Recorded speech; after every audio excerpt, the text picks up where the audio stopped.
Heading into this election year, transparency and government accountability are crucial. But it turns out California has some of the weakest public records laws in the nation. CBS 13 investigative reporter Julie Watts shows us how that impacts you and what your government is trying to hide.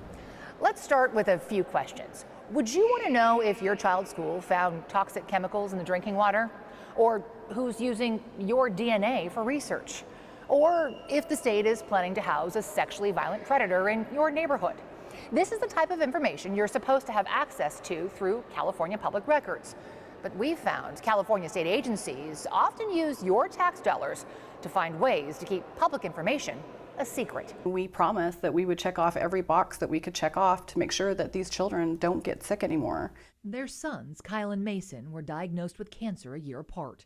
2 of several students at their school and nearly a dozen kids in the neighborhood diagnosed with cancer over 5 years. It's scary. When we first interviewed Kelly and Monica more than 5 years ago, they were among many parents pointing to the cell tower on campus as a possible cancer contributor. It was removed. So I just got 2 more entries. But as the unintentional activists compiled a growing list of other people in their neighborhood with cancer, they shifted their attention to the chemicals found in the city's water. So what does this list tell you?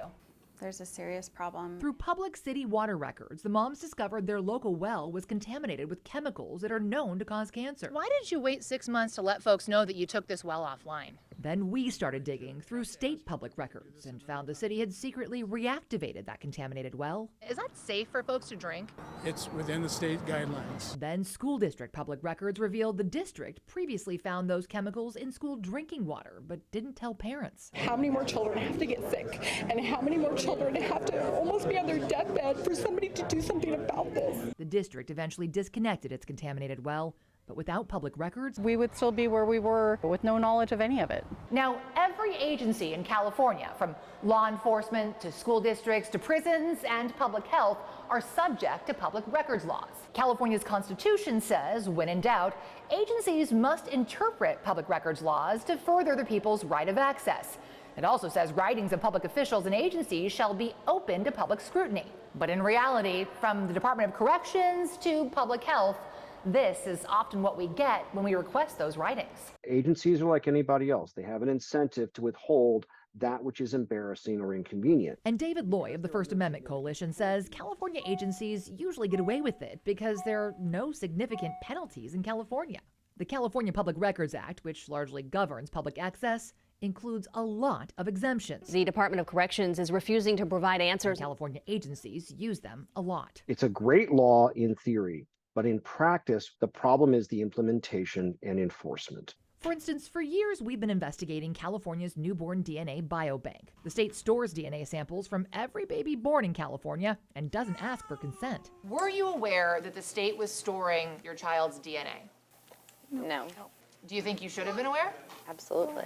Public records we obtained between 2010 and 2018 revealed the state sold thousands of DNA samples to researchers, and we found multiple law enforcement requests for people's DNA.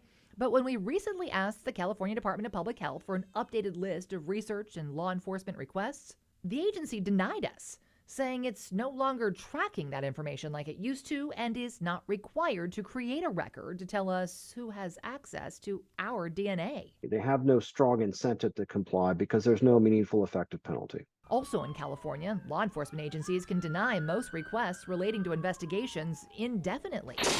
For instance, for 9 months, we've been fighting for answers and access to the full video from this shooting that began with a controversial CHP decision to serve a planned, high-risk search warrant to an armed felon at a public park surrounded by spring break day camps. And then we see cops chasing after a criminal. Bullet holes near the batting cages revealed just how close the children were to being shot in the crossfire. It was terrifying. An officer was shot, the McKeegans were taken hostage, Jim was killed. But citing their ongoing investigation, CHP still won't say what, if any, policies have changed to ensure this never happens again. And local law enforcement, which came to CHP's rescue, will only release seconds of their body camera footage, attempting to rewrite state law that requires the release of recordings related to a fatal police shooting. The public has a right to know the full story, not just the official story. But in California, if an agency refuses to release public records, the only option is to sue. When I started filing requests in California, I was really surprised. I didn't expect it to be so different. Chris Hacker, a CBS News data journalist based out of Chicago, frequently files records requests in states across the country. It was a bit of a rude awakening in California. Unlike in many other states, there's no appeals process in California when an agency illegally denies or overly redacts a record. But in California, you're sort of on your own. Also in California, there's no deadline to actually provide the records. That lab should be shut down because they're jeopardizing people's life. Remember when we investigated the governor's $1 billion COVID lab contract amid whistleblower allegations of contaminations, wrong results, and false positives? Some of them were wildly overstated. For nearly a year, the Department of Public Health delayed releasing the lab inspection records, while California's health secretary and governor publicly discredited the allegations. I have all the confidence that those issues have been resolved, and some of them were a bit, with respect to, overstated. We would later learn, within days of those public statements, both state and federal inspectors found lab practices likely to cause serious injury, harm, or death. But it would be 6 more months before those records would be released. One more thing the public would have never known if it weren't for public records. Now, this story is part of a groundbreaking multi-newsroom collaboration focused on increasing transparency and accountability in California. Over the next year, a group of elite journalists from newsrooms across the state will be working collectively to expose the public harm when agencies and public officials refuse to release public information.